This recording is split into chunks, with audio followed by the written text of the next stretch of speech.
বাংলা উচ্চারণ করে কোরআন পড়লে সওয়াব হবে কি? বাংলা উচ্চারণ করে কোরআন পড়লে সওয়াব হবে না, গুনাহ হবে, আমি যথেষ্ট সন্দেহ রয়েছে।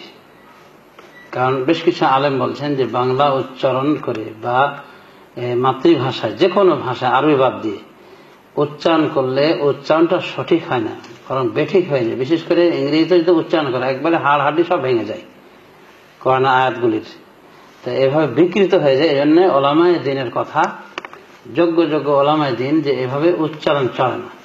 তবে যদি কেউ এটাকে সহযোগী হিসেবে গ্রহণ করে এবং আরবিতেই করার চেষ্টা করছে কিন্তু এটাকে বোঝার জন্য বাংলাটা একটা অসিলা হিসেবে ব্যবহার করে, তাহলে আশা করি গুনাহ হবে না।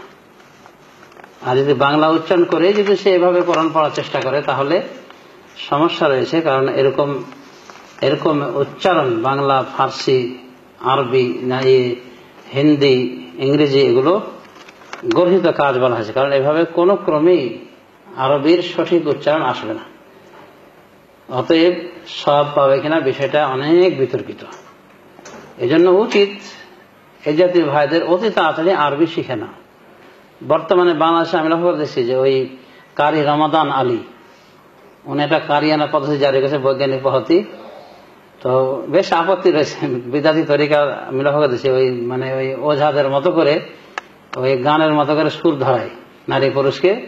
কিন্তু ওর যে কাজটা আমি ভালো লাগছে সেটা হলো যে অল্প কয়েকদিনের ভিতরে কোরআন কিন্তু শিখিয়ে ছাড়েছে।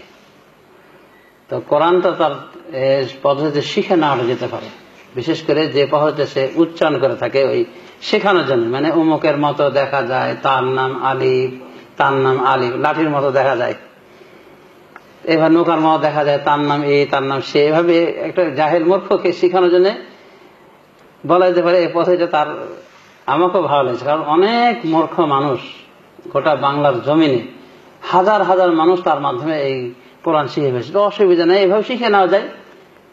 বিশেষ করে ওই গান দেহাটা গানের মতো অতি শরীর না হয়, মূল কথাগুলি তার কাছে জেনে নিয়ে তারও কাজটা ফলো করে শিখে নেওয়া উচিত।